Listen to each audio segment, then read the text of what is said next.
My name is Emily Schwamp, and my maiden name was Christian. I was born in Oneida, Wisconsin, Allegheny County. And were you born at home? Yes, I was.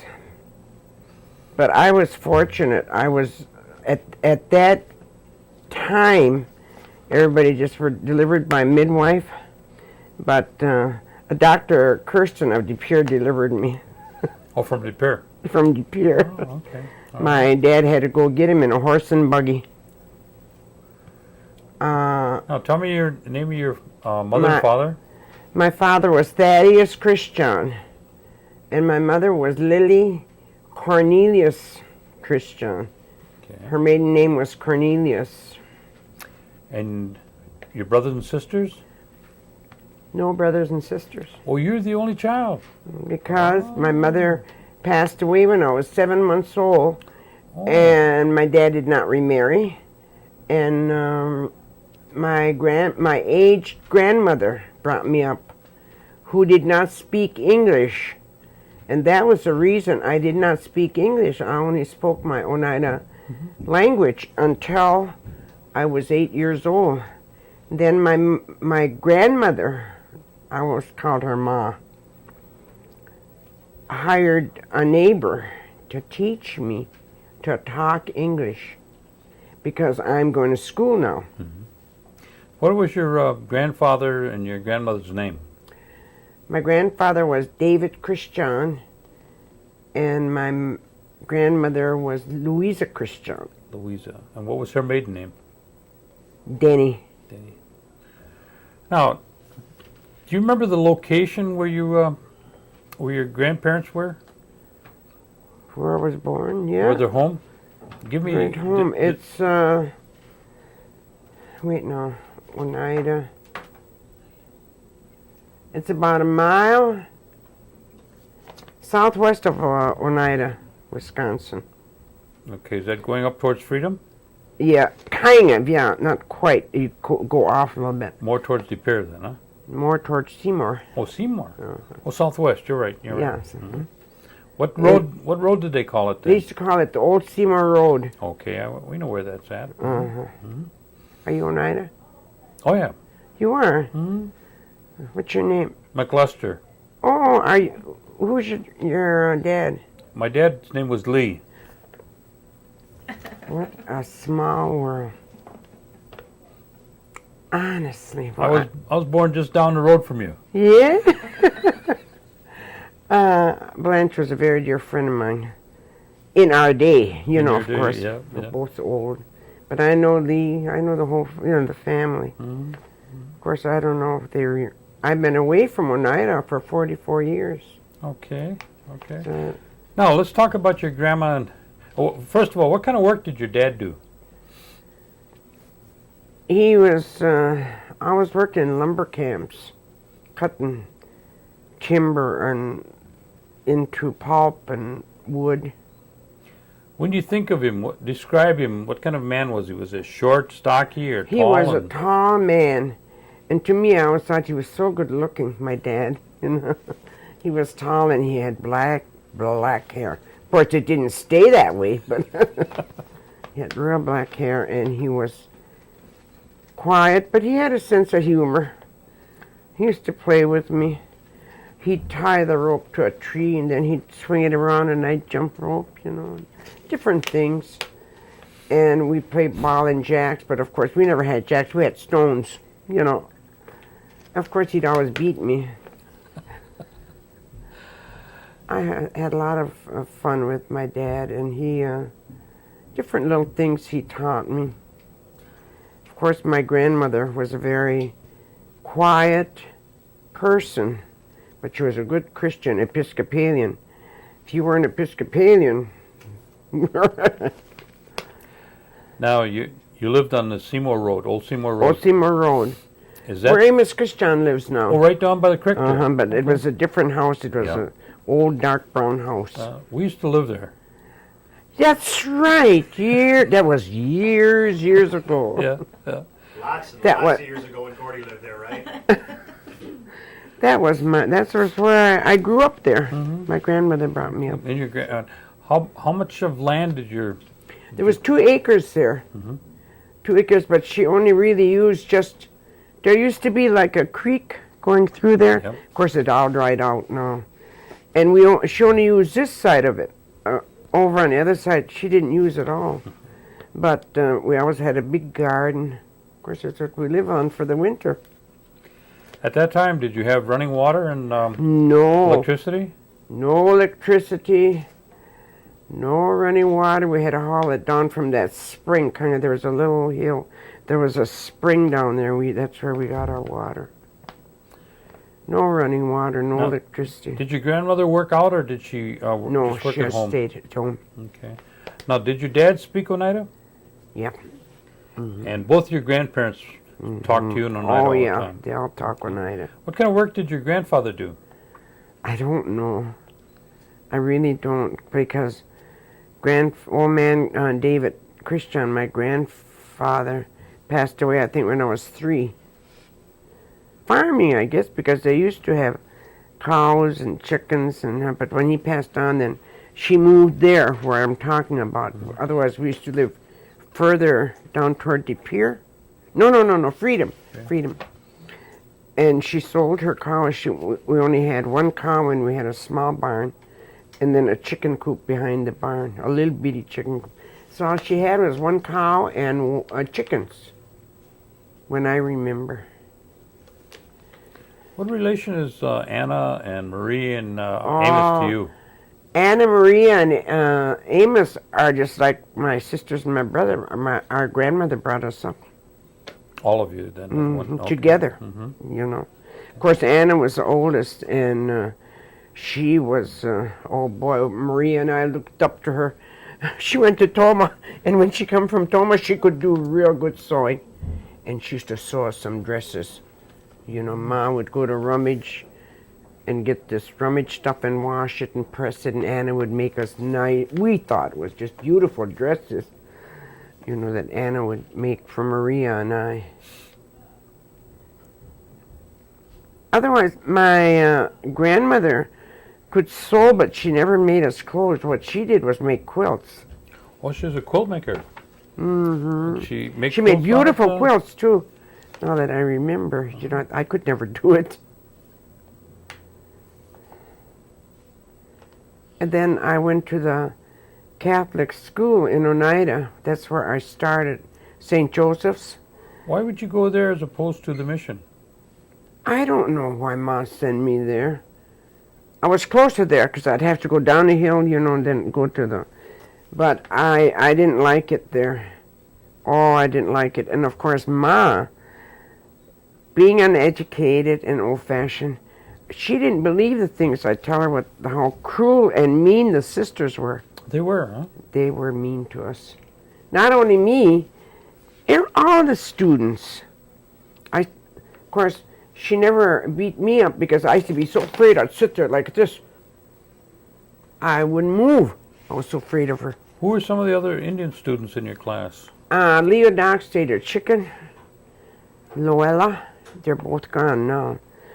And then wait, now, Chicken and Luella, there's some more, but I can't remember. Was Norbert Hill in that school? He was gone on. Okay. They did go there. None of the Hills were in, but they did go there. Alfred and Norbert, and I think the twins went before Alfred, but they were gone on now. There was just Luella and Chicken that went to school. I mean, but the nuns were pretty strict, huh? they were mean.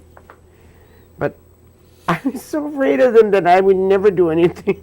You know, I was just so deathly afraid. She'd beat up those children until their nose was bleeding. Just pound them. And I tell Ma that, and Ma said, "Don't talk that way about them. They're God's people." She believed me. I said, "Ma, I'm not lying to you. I don't want to hear it," she said. She didn't think that they were capable of doing that because they were sisters, but they were mean. And finally, I guess my dad understood me. And he let me quit, and I went to the Lutheran school across the tracks. It was just like day and night. They were so good to us over there, and my grades improved. My dad noticed my grades improved because over at the Catholic school I got such poor grades. It's because I was always scared, you know. Oh, I just loved it at the Lutheran school. They were all so kind to us. And then I went there, I think, until I was, in the 6th grade. And then my grandmother sent me to Mount Pleasant, Michigan, to an Indian school. No, 6th grade. Because 7th and 8th, I was in Mount Pleasant, Michigan. And then when I got through with the 8th grade, then I went to Flanders, South Dakota for high school. And that's where I graduated. You traveled quite a bit for such a young age. No, it didn't seem like I was that young, you know. Then, But when you went to Mount Pleasant, how long were you gone? oh, I came back in, my dad would send my fare. You can go home when school lets out, if your parents sent your fare, you know. So I would go like September until 1st of June to Mount Pleasant, to school. And then my 8th grade, same thing. But when we graduated 8th grade, they paid our way home. My dad didn't have to pay my way. How did you like the the boarding schools? Oh, they were good. It was all right. It was all right. The cook and the I don't know, dining room matron, I guess you would call. But I can understand now how they had to be so strict because there were so many of us. And it was something like those Catholic nuns. You really had to behave.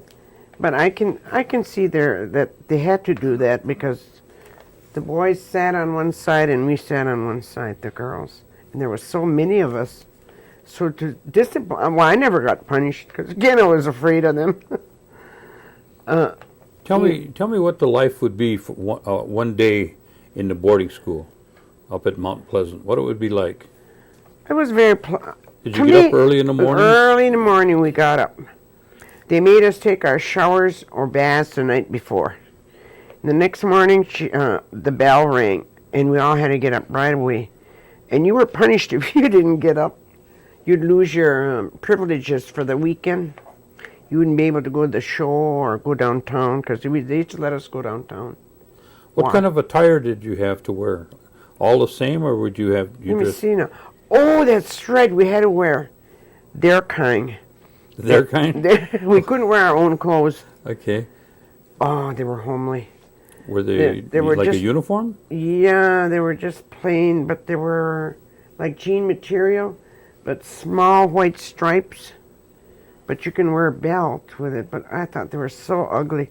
Sleeves up to here. But we were all dressed like that. There was nobody that could dress better than the other. Well, they were clean. They kept it clean, but they were so ugly. What about your hairstyle? Did they make you? They didn't bother us. No. What about the boys? Did they make them have a certain hairstyle? I think they made them all have their hair cut short. Because they all always had short hair. The boys, all of them. What about your dental care and your they medical gave us dental care? You had to go to the dentist, and of course they gave us toothpaste. I didn't think they had to tell us to brush our teeth. We were too big. We all knew that, to keep clean. But they had little ones there, but not in our building. Over at the the back of it, was building where they had little bitty ones, little bitty children. And you could work over there. I volunteered. You can volunteer where you want to work. You can work in a bakery shop, but none of us wanted the bakery. He was so mean. Nobody wanted to ever go. So she'd just make you go there. Nobody wanted to go work in a bakery or the kitchen. Laundry, you can work in a laundry, but that was good because they taught you how to press clothes properly, Sewing room. Let me see. Oh, and up to the hospital, she always I liked it up there, but that matron kind of requested you work 6 weeks in a hospital for you to learn healthful ways, you know. It wasn't bad. When you went from Mount Pleasant to Flandreau, was there a big change? What was the biggest change? It just seemed like I was my own boss at Flandreau. We were so free.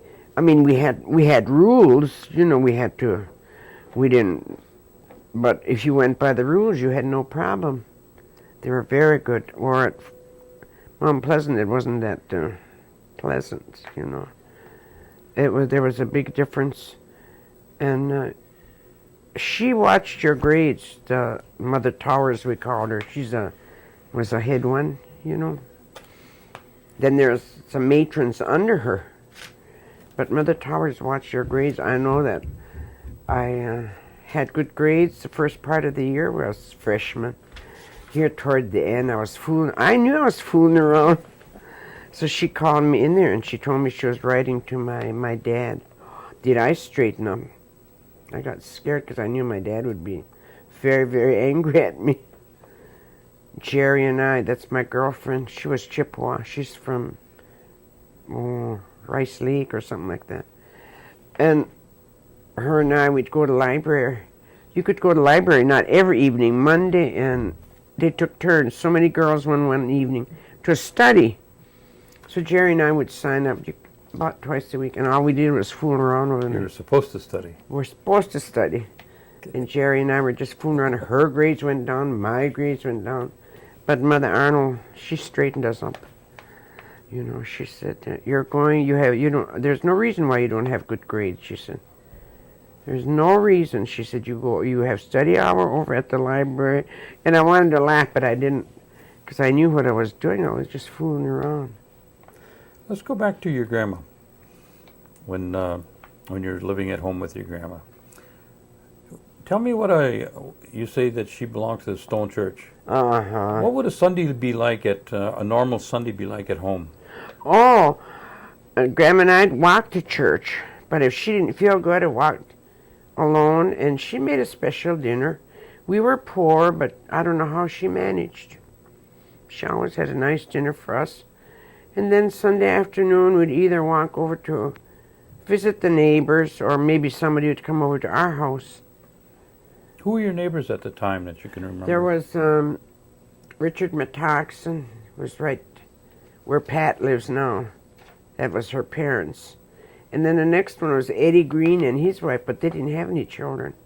The next one was really interesting. I used to play with them so much. Lily and John Skenador, they had Celia May, Rose, Floyd, Dorothy. They had a lot of children, John and Lily. And I used to play quite a bit with them. Either she'd let me go over there on a Sunday afternoon or they'd come over. And then that couple next, they didn't have any children. Is that Metoxen? Eddie? No, they were. All I know is his Indian name. What was that? Ganadakta. What is that? Close to town. that old Seymour Road, as you come, there's Seminary Road. Mm-hmm. As you turn, used to be a white house. I don't know. Eddie Metoxen lived there after. Oh, okay. That's where this. He's the one with all the cats. That what? He used to have a lot of cats? Yeah. Okay. All right. They had a lot of cats. There used to be a store on the corner, they said, too, right on that corner. Years ago. Yeah. You don't remember that store? No. That was before, okay. I don't. Right. Tell me what Christmas would be like at home and at church. Oh, well, they always decorated our church very beautiful with they decorated themselves with that, I don't know what you call it, evergreen thing. Did they put the greens up then? Uh-huh. Okay. And the parishioners used to go way before Christmas to make their rings about like so big, made with evergreen, and they'd decorate it, and then they'd hang it up. And they'd have a big tree up in the front. Two of them. And at home, we were, I don't know how Mom managed, but she always had Christmas candy for us. And I was so sick of apples because she had 2 apple trees. I never wanted to see an apple. But oranges were a big treat to me. But when Mom used to make baskets, and she used to go to Seymour to sell baskets. And she would bring fruit, like, not apples, because I didn't like it. We had apples at home, you know. She would bring, like, oranges and a few bananas, and that was a real big treat. She'd let me have a half an orange before I went to bed, then I could eat the other half. And I used to just wish I could eat the whole orange, you know. And bananas were a big treat. Did you have a Christmas tree? Oh yeah, we always had a Christmas tree. Who decorated the Christmas? But we had just what Ma and I would cut out paper. She would save different papers, different color papers, and just make trimmings ourselves. But she never allowed us to put candles on our tree in case of fire. And then she used to make I don't know how she put that together. Popcorn, and we'd put it around there on our tree. Very simple, but we thought it was pretty. What about midnight mass? Tell me about that. Who normally sang the Te Deum at the time? Well, I couldn't go at first. Ma would go with the neighbors to go. Finally, I got big enough that I could go. That was beautiful, the church. The singing was beautiful. Your grandma and Ruth Baird were always in the choir. I remember that so well. And you must be related. Well, that must be your aunt or something. Julia Sinnard, Julia King used to be. She was in a choir. Not only them, but a lot of. They were the main ones. Yeah. There were others. Who was singing the Te Deum at the time? Oh, Andrew Beechtree, Ruth Baird, and wait, now there's another man, but I can't remember his name. Okay. There's Andrew Beechtree, Ruth Baird. I can't remember. Who was the priest at the time? Father Christian. He was there many years with us. Did they have anybody that would speak in Oneida at the time, or did they say it all in English? Way long time ago, Isaac Webster used to be interpret. The sermon. That was years. I was just little. Because that was where Ma used to always take me to church.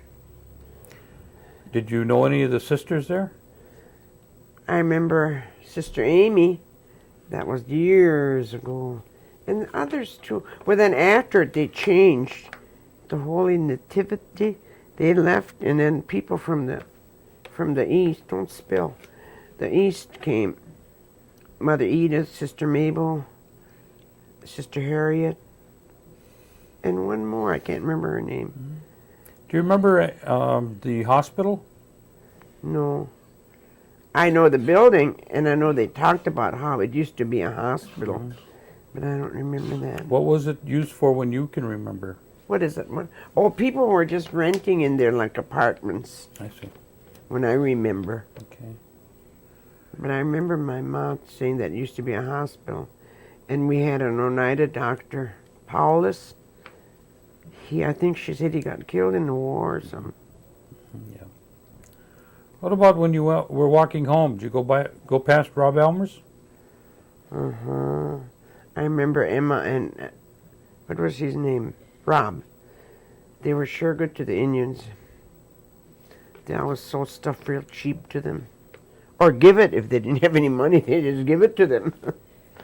What kind of other places were open as you went up the hill then? Because the road used to come right through. There's St. Joseph School, St. Joseph Church, and then across over here was a drugstore, Kerstadter's used to be. Then the sister's house, and then Schrader's with the cheese factory used to be there. And then across was that building where Harris, I can't think of his first, Harris's used to be the post office years ago. Then Morgan's store. And then that bar now, it's still there. What was it called then? Van Rexel's. Okay. And over here was the Coonan's bar. Was it Kunitz when Yeah, you were the small? old man, yeah. I remember Mr. and Mrs. Coonan, the old Mr. and Mrs. Coonan. Didn't have no gas station until much, much later. Well, where did? Oh, and they used to have that depot there. Uh-huh. You know, a train would come from Green Bay, and I don't know how far it went, west. In the morning, it would come. People would get off, and some people would get on, go towards Seymour, I guess, or further on. And then in the evening, it goes back, the train, passenger. That was years ago. Did you ever ride on the train? One time, Ma and I went to Green Bay. Oh, that was a thrill. That was a thrill to get on a train. And I don't know, must have been pretty small because I was so excited. When we got off, it was in the evening. Some lady met us, and we stayed overnight to her house. We stayed overnight. Mom made me go to bed early. She said we got to get back up early, and we got to get back on that train in the morning to go back to Oneida. So it was really exciting for me. Where did your ma and your grandpa do most of their shopping? Do their what? Their shopping. Oh, Seymour. Once in a while. De Pere. Not very often. Mostly Seymour. Where did they go? What store did they go to in Seymour? I think it was called... Wait, I can't think of it. Wolf's. It was... Anyways, you're going to Seymour. There's a lot of these buildings here. Then you come to the railroad track. It's past the railroad track on the left-hand side. Wolf's. He had a grocery store and used to buy her baskets. But Ma would make baskets and she'd sell, not only to him, she'd sell to others too. Her baskets. Now, who did all the cutting and the pounding for your ma? Who did what? Who did the cutting and the pounding? No, I can't think of his name. Isaac Peters. I don't know if you... No, you wouldn't know him. I've heard the name, though. Yeah. He's real old. He used to go and cut that. Whatever kind of... I don't know what it is. Then he'd pound it. Pound it, and then those splints. Splints, yeah. Did your ma teach you how to make baskets? I didn't want to learn. Isn't that terrible? I was told my late husband that. I was telling him what I threw away. She wanted to teach me to... Ma, I said, I don't want to make baskets. I'll wash dishes. I'll clean house. I'll do anything. But I don't want to... And she wouldn't make me. She should have made me. What about the quilts? Did you help her with that? Tell me how she would make the quilts. Oh, she'd get different patterns, and she would cut paper and put that paper together and look at that design if the design was right, and then she'd cut her material like that. But she had all different designs. She made some pretty quilts. She used to go to Seymour and buy the material. She had real pretty quilts. Then she had a machine, but when she put it together, she had to all do it by hand. You know. A lot of work. A lot of work. But I remember she used to be up way late at night with that kerosene lamp, you know, doing her quilts. After I got bigger, that was my duty to fill she had glass lamps, like, you know, fill that with kerosene and wash the lamp chimneys. Make sure the chimneys were clean, right? To keep them clean. They had to be clean. Okay. Did your mother work in the church at all? You know, like the guild? No. Now, you talked about the Oneida Singers. Tell me what you know about them or you remember about them. Did you sing with them at all? No, I'm very sorry. Because they used to practice in the evening, and of course, Mom wasn't capable, wasn't well enough to walk to take me to practice. But of course, I think there is nothing better than the Oneida singing. They harmonize, they're so good together. And then the words are so beautiful. I have already requested, I told my granddaughter, I said, I'm not going to be buried in Oneida, I'm going to be buried here. Because my husband is buried here. So my lot is all chosen and the stone is up. There he's just waiting for me. And I told my granddaughter, I said, I don't want no English singing when I pass on. I want church services at the Episcopal Church here and all Oneida Indian singing. Okay. Because that's what I like and that's what I enjoy the most. Okay. Of course, they buy me tapes. Denise brought me 2 beautiful tapes. Then I got a tape from your Aunt Thelma of the Oneida hymns, you know. Yeah. I got about 7 or 8 tapes, Oneida's hymns. I got one of, this Nin hymn used to be a very dear friend of my late George? George was a very dear friend of Coleman and I. Good singer. He's a good singer. What about any special recipes, or you say your mother made quilts and she made baskets. Did she have any special recipes that you can remember? All I know is she could make the best gingerbread anybody can do. And I don't know. She'd put a handful of this, handful of that in her.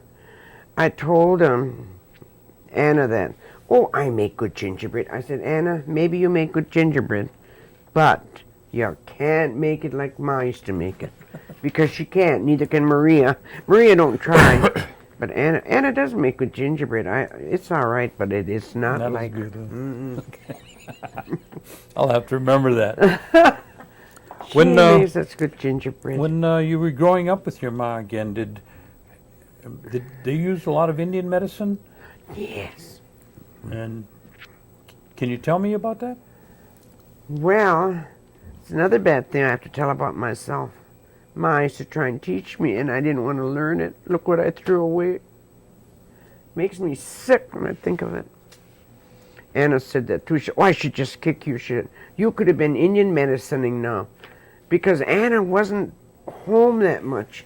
Ma always sent her to government schools, and as soon as she got out, she went to work. And I think she was working in Green Bay. I think she was getting $2 a week. Really. Mm-hmm. And she'd come home and she'd get Ma $1. Imagine.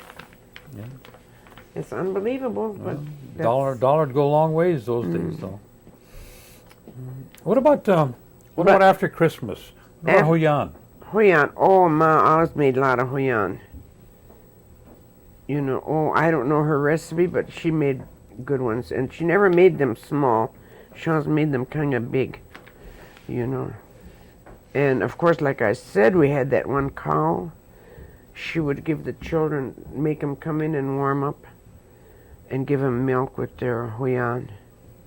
Did your ma tell you what Hoyan was all about? No, I just took it for granted it was Hoyan, and Ma never... I mean, you don't know of a story behind No, Hoyan? I don't. Okay, okay. What about the next big one I always found was Easter was always a big day. What about at your house? What day? Church, Easter. Well, yeah, it was a special day. I don't know how Ma got... We were so poor, but I don't know how Ma got the coloring. Where she...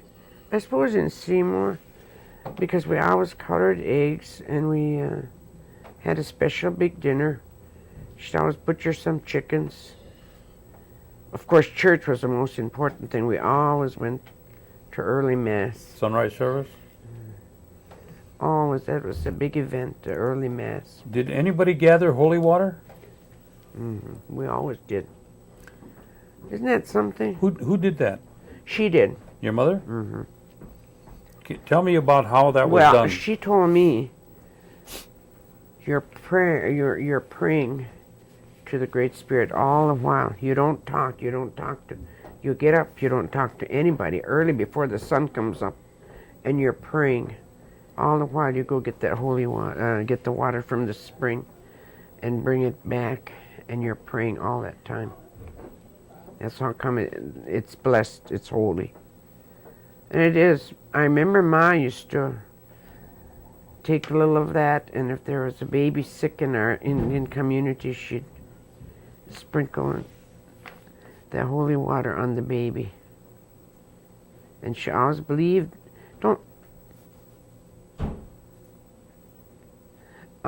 she always believed in, being baptized, baptizing our baby. That was a big event too. We ever had a baby when she always wanted the new babies baptized before 6 weeks old. And so it kind of went down the line. I think Anna did that too, and all of us did,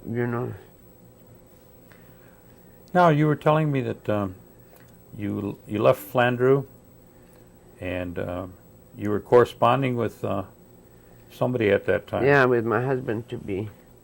Why don't you tell us that story? Oh, I used to always come home in the summertime from Flandreau, then went back in the fall. So that summer I came home, my girlfriend introduced me to this man, this young man, and we got along real good. I thought he was so nice. And we just got along and liked one another, I guess. I liked him, he liked me, but we weren't in love. And then I told him I had to go back. And the biggest thing them days was if you took your girlfriend to the show in De Pere. It was only like, I don't know, maybe 15 cents to get in, So Coleman, he'd take me to the show in De Pere, He didn't have no car right then, but after a while he got a cheap, we called it cheap Indian car. And then he would take me and my girlfriends and we'd go to the show like maybe twice a week to De Pere, and that was a big thing. We didn't have no TV. We had a radio that was operated by a battery, So when I went back, then I wrote to Coleman, and then we just kept writing one another. Then he got a job in Chicago through his brother-in-law. And that's how he learned to be, he was for a while driving, I don't know what you call it, long-distance truck driving. Because that's what his brother-in-law was. And so he got to be that. He was driving truck when I came back from Flandreau. And he quit Chicago because my ma, she didn't really care for him. For one thing, he was Lutheran. And Ma, you had to be Episcopalian before. Well, he worked for Lights, Lights, truck driving. Then we got married. No, then he promised that he would join the church. And she said, well, he better start now. She was real stern about it. He said, he looked at me, and he says, he couldn't talk Oneida, but he could understand. He says, well, tell her I'll go see Father Christian. So, okay, and you tell him better be right away. So I told him, so I think that Monday night he went over and talked to Father right away because we wanted to get married. And here Father accepted him, and he started taking instructions. And them young men his age, they used to tease him, because he was going to instruction. That wouldn't keep him from going. They couldn't embarrass him. And he got to be, he wasn't confirmed, but he had taken instructions. Then finally Father married us. We got married in a chapel. And we were so happy. But it didn't last with his work because Lights would lay him off, He said, so then he went into back to Chicago, and I went with him, and I didn't like it. He went in with the apprentice there as a bricklayer. It was just like jail for me. I used to be so afraid. It's such a big city, and he was gone all the time. Finally, he said, would you feel better? Oh, I'm pregnant now. He said, would you feel better if you went back? And I just came home weekends. I said, yes. Back by my mother. But he finished his, he got to be a bricklayer. Well, then we had the baby. And then we stayed a while up there. But in Green Bay, they were very prejudiced. They didn't want to hire him. because they had to pay good wages to him so they wouldn't hire him. Oh, he was so hurt and angry about it. He said, well, I can see I can't be a bricklayer in Green Bay because I'm an Indian. So he came to Milwaukee and they accepted him just like that. They would just... About what year was that? Oh my God, how old is Mar? 10 years ago. No, I got to think. 51 subtract from 97 is what? About 1940. That was after the war then, huh? Oh yeah, this is after the war. That you moved to Milwaukee? Mm-hmm. This is after the war. Okay, and you already had a child then? Oh yeah, and another one coming.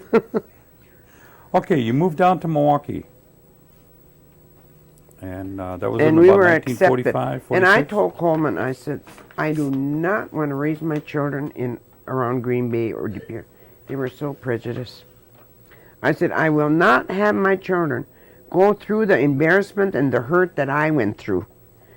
I went to school and those white girls would come up and they'd put their arms on me. Are you black? Look at your black arms.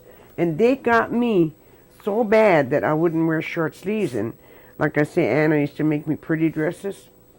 And I had a navy blue sweater I put on, and the long sleeve. And my ma, she says, I don't want you wearing that sweater. It's too warm now. Look at your pretty dresses. She says, you're gonna, don't. I didn't want to tell her why. And finally, I would hide that sweater and grab it before I'd go out of the house, not put it on because those girls made fun of me because I was so black. And I did not want my children to go through that hurt and misery. Coleman says, don't worry, they never will. He says, to hell with Green Bay. He says, they don't want to hire no Indians in Green Bay. He says, they don't want us, period. And I told Anna that. She says, you're right. So Anna was telling me, I said, are they still just as prejudiced in Green Bay as they used to be? She says, they cover it. She says, they are underneath, but it's there. She says, but they have to treat us good now. She says, because we're a big Oneida tribe. We got a lot of money now. Yeah, we got a lot of money now. Now you can wear short sleeves. Uh-huh. You can wear short sleeves now. So I was telling my daughters that, you know, and oh, my oldest daughter got so angry. She says, Ma, I think brown skin is beautiful. Oh, I said, that's just because you're Indian. She said, No. You said you had some things that you wanted to share with us that you wrote down. no, I didn't write it down. You just I just went over it, huh? I just went over this. Okay, you want to share some of those things with us? Well, we did already. Oh, we did. Okay. Now, you said you've been down in Milwaukee starting about 1946, 47, and you've been down here ever since? Ever since. And how many children did you raise? 2.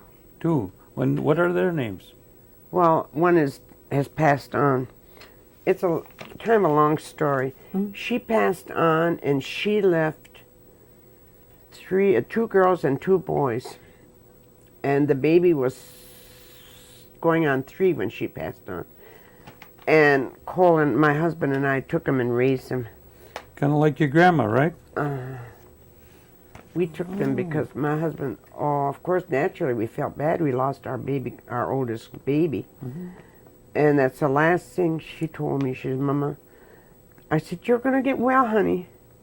Don't feel that way. I said, you're going to, no, I'm not. She said, Mama, she says, please keep the kids together. I said, don't worry, baby. Don't worry about anything. But I said, you're going to get well anyway. I said, you'll be home before you know it. She died of Hodgkin's disease. What were the names of your 2 children? Lois Jean. Jean? Lois, yeah. And Lois. But she died of that bad form of cancer. So Daddy and I kept the kids together. We kept them. how many grandchildren do you have total? I don't know. I think I have 8. 8. Good. Wait. Yeah. Is James your youngest? No. We got one that's 14 months. Oh. Now tell me about your life down here in Milwaukee. Oh, I have enjoyed my life. Of course, I've had tragedies like losing my daughter and my husband. But beyond anybody being prejudiced, no way. I've never had it here, nor have my children. I mean, my grandchildren. My children are all grown. What kind of activities do they have down here? Like at home now, the majority of them go to the Methodist Church or the Episcopal Church. Yeah. And the other ones go to the Lutheran, Catholic, and Assembly of God. But is it pretty much the same way down here with the Unitas? It's pretty much the same way like at St. John. I used to go to All Saints all my life until the last 8 years. I transferred over to St. John's. That's on 26th and Mineral. It isn't far from here. Now, over to St. John's, we have little activities going on. They have a alcoholic group there if you want to join. Once in a while I go visit the alcoholic group just to kind of... And then they have different, like we have fish fries. Not just during Lent, even otherwise. Because we found out that we make good money. People like our fish fries. Even that don't belong to that church have learned to come to our fish fries because it's good. First, we started out by just having it during Lent, during the Lenten season. But now we have it about once a month because we make good money. We're a poor parish. We're a very poor parish. So we gotta get money the best way we know how, And he's nice. I didn't think I'd like him because I like the other priest so much. And then we got this new one. And I thought, oh gosh, but he's a nice man. He's a real nice man. What kind of are you active in political, tribal politics or anything here? No. And they have this organization as No, I teach Oneida language here. Oh, you do? Well, tell us about that. My language? Oh. Yeah. Yeah, I've been teaching. I've been working for the Oneida tribe since '93. Okay. 93, and we weren't here, of course. We had other places that I taught. I mean, different locations, but I was still getting paid by Oneida tribe. It's good. Right now, sometimes I have real big classes, but it varies. I have a class of, say, right now. This is my desk back here. Oh, okay. And this is my language room. I have 9, 10. But I pretty soon, honey. I divided them now, just lately. I have beginners from 11 to 12, and I have my advanced students from 10 to 11. All my advanced students, I'm proud of them. Last year I had a regular program to show Oneida what we can do, and it turned out beautiful. Oh, I was so proud of them. I was scared at first. I thought, oh God, they're going to embarrass me, So I told them, students, I told those Oneidas, I said, don't you dare embarrass me. I said, because these are the big shots coming at Artley, the top of this program. Artley and Deborah Paulus. Who else did I had 3 of them. I can't remember who the other one was. But I invited them here. They all came down. I was surprised because they're busy. They even called me and they said, well, we're glad you invited us. We'll be down. So when they said there were 3 of them. I can't remember the third one. We had such a good turnout. My students were up there they did everything what I wanted them to do. And Artley really complimented us. He said, you're doing real good with your students. I almost said, I know it, but I didn't. I'm proud of them. My advanced. Well, the beginners, they're doing good. Mm-hmm. But now we got something else. There's this, maybe you know her. There's this one woman that joined in our class. Her name is Madeline. Madeline, I can't remember, against or... Yeah, She used to be a Cornelius. She used to be a Cornelius, yeah. And she's a good Indian singer. So, Isaiah's daughter. Madeline, well, you know who I'm talking Yeah. about. Am I glad she joined us?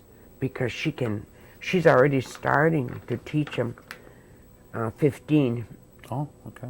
I told her, Jotka? don't jump around. Yeah. I said, don't jump around, Maddie. I said, just one hymn. I want them to be able to do that real good. Then she can teach him something else. Okay. So we're sure glad we got her. And my students are really interested. Even the beginners. These beginners I have, some of them, they didn't even know the greeting word. They don't know how, nagiwa, farewell. They don't know nothing in Oneida. But my daughter said, isn't it easier to teach them like that when they're very, very beginning? Emily, we're going to put on a program in April down here. I don't know if Mark Up or there? Mindy mentioned to you. No, here. Oh, here. It's called, it's going to, well, for lack of a better word, we're going to call it Oneida Milwaukee Day. And it's going to be on a Saturday. And I was just wondering if your group might be able to be part of the program. Oh, would you ask? You're asking us? Sure. Maybe by then Maddie could have taught him. Well, maybe we could bring a couple singers along from up there and they could join in with you guys. Yeah, How would that be? that would be real good. Like I could get some of the Oneida singers to come down that day, and then we could share the songs. Yes. Then my students can see really good singing. Well, you could join in. I mean, everybody would be together, and then you could Okay, also. and then do you want to talk see ab- what we have learned, or Well, a couple of see, the program is going to be put on for the Milwaukee people, here locally? Oh, sure. and of course the Oneidas are from up north are I'll have welcome. visitors. Huh? Yeah, but we're going to have a whole day, and it's just going to be about the history of Milwaukee, and I think they're going to also ask you to be one of the speakers. Very They good. probably haven't asked you yet, but don't tell them that I told you, okay? All right. Oh, wait, no. I'll give you a date and everything on that, okay? Write it right here. Okay, well, when we get done with the interview. Okay. Okay. Now, is there anything that I forgot? Any areas that we didn't cover? Advice to the younger generation. Oh, okay.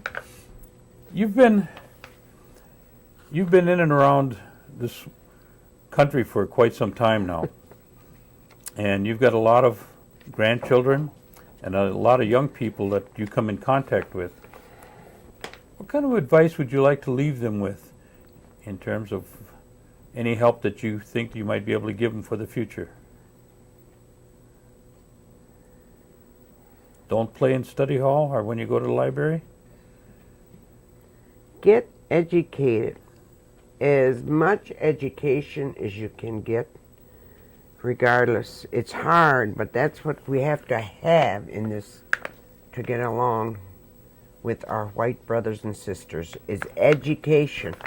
I keep telling my young ones that. I know, I went to high school and I wanted to quit several times.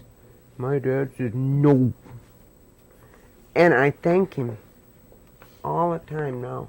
Good. That he was stern with me and made me finish high school, and that after I got married, well, I was only a high school graduate. And then afterwards, you've heard of John Bodine. He was the director. Him and Roger Thomas started that program in Milwaukee. Well, Roger was the one that got me into this. I went back to school. I went to college 2 years at UWM. And it was so hard for me. At first, I would read something. Read. I didn't know what I read. You know how many years I'm just a mother, and I took care of my dad, I took care of my mother. Never studied. And I thought I was going to get sympathy from my husband. I said, Cole, I can't go on with college. I said, because I just can't learn. He looked at me. He said, Emily, I've been with you for many years. He said, you're a strong and intelligent woman. You go back. I thought he'd say, well, honey, you can stay home. You don't have to go to college. He didn't even tell me that. But I thank him for telling me that too, because I wanted to quit. Yeah. So a very dear friend of mine, he's a lawyer now, he's my nominee. He told me, he said, Emily, you've been a housewife all these years. He said, you got to learn to concentrate. Well, he was in college already. He says, come here on Saturdays to the library. Get yourself a corner and just think of only your books. He says, stay 2-3 hours, and he says, it's going to sink in. And it did. Good. Of course, I was really raising my second family. I told you my daughter left us. Yeah. I was so busy, and my husband was starting to get sick. Then he had one heart attack then, and we were in the tavern business. So I tell you, I was. But he helped me though. He got a cleaning woman for me at my own house, you know. And then he would drive me to the library on Saturdays, and I'd stay there 3 hours. Just only think of my. Good. I wouldn't hear the kids yelling at me or answer the phone or. Because my second family, it was pretty hard because I was well in years now. And then I'm raising my second family. Of course, they're all grown now. The youngest one is taller than I am, John. And he's very protective of me, you know. He was married. I didn't want him to get married. But love. I could see the handwriting on the wall. She was 17, he was 18. They got married. Their marriage lasted not even 3 years, but no children. Oh. So that's a blessing. Yeah. That's a blessing. So he's divorced, but he's kind of the black sheep of the family. He used to run away from home, and I tell you. But my David, the other boy, finally he got mad at him. My husband's gone on now. He says, next time you run away from home, he said, I'm going to kick your butt around the block. He says, and I mean it. He said, I don't care. He said, I'm going to kick your butt right around the block. He said, you can be screaming. Don't you dare run away from home, he said. He didn't neither. Yeah, I'd be so worried. I think maybe somebody killed him or he got stabbed or something. And we got a phone. We'll call home. Well, that's the way they are sometimes, you know. So now he's not, well, he didn't finish high school, but I finally got him to finish his GED. Maybe after a while he'll find himself. Oh, he's working. He's not lazy. He'll go to work. He's working. Maybe he could, go back to school since he. His time will come. Maybe. I hope so. Oh, yeah. Well, Emily, we want to thank you for sharing these stories with us, and we'll look forward to working with you in the Milwaukee Day. Milwaukee Day, yeah. Yeah. I'll have my students do something for you. Okay, good. Well, thank you.